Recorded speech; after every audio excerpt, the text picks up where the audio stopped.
Hello everyone, myself Dr. Hardik Joshi in Department of Pediatric Ayurveda in Dr. Subhash Ayurvedic and General Hospital. આજે આપણે સુવર્ણપ્રાશન વિશે માહિતી મેળવવાના છીએ.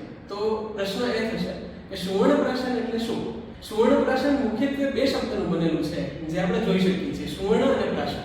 સુવર્ણ એટલે સોનું, જે આપણને બધાને ખબર છે, અને પ્રાશન એટલે ચટાડવું. આયુર્વેદિકમાં પ્રાશન શબ્દનો અર્થ થશે ચટાડવું. આયુર્વેદમાં અલગ અલગ પ્રકારના બાળકો માટેના સંસ્કારો આપેલા હોય છે, જેમાંનો એક સંસ્કાર છે પ્રાશન સંસ્કાર. સુવર્ણપ્રાશન શા માટે કરવું જોઈએ? તો સુવર્ણપ્રાશન મુખ્યત્વે જે બાળકોની રોગપ્રતિકારક શક્તિ ઓછી છે, જે બાળકોમાં બુદ્ધિશક્તિ અને એનું ચાતુર્ય ઓછું છે, આવા બાળકોમાં તો આપી જ શકીએ છીએ. સાથે સાથે એવા બધા બાળકોમાં કે જેને બુદ્ધિશક્તિ વધારવી છે, જેની રોગપ્રતિકારક શક્તિ વધારવી છે, અને સાથે સાથે જેનો શારીરિક અને માનસિક વિકાસ વધારવો છે, આવા બાળકોમાં આપણે સુવર્ણપ્રાશન આપી શકીએ છીએ. સાથે સાથે જ્યારે મિશ્ર ઋતુ હોય છે, જ્યારે ઋતુની સંધિ થતી હોય છે, એ દરમિયાન મોટાભાગના બાળકો બીમાર પડતા હોય છે. તો આ મિશ્ર ઋતુમાં થતા વાતાવરણના ફેરફારના કારણે બાળકોમાં થતા અલગ અલગ રોગોની સામે રક્ષણ પૂરું પાડવા માટે સુવર્ણપ્રાશન છે એ મદદરૂપ થાય છે.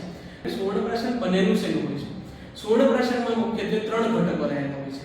એક તો સુવર્ણ એટલે કે સોનું, જે શુદ્ધ પ્રકારનું સોનું વાપરવામાં આવે છે. બીજી વસ્તુ છે અલગ અલગ પ્રકારના આયુર્વેદિક ઘી, અને ત્રીજું છે એમાં શુદ્ધ મધ.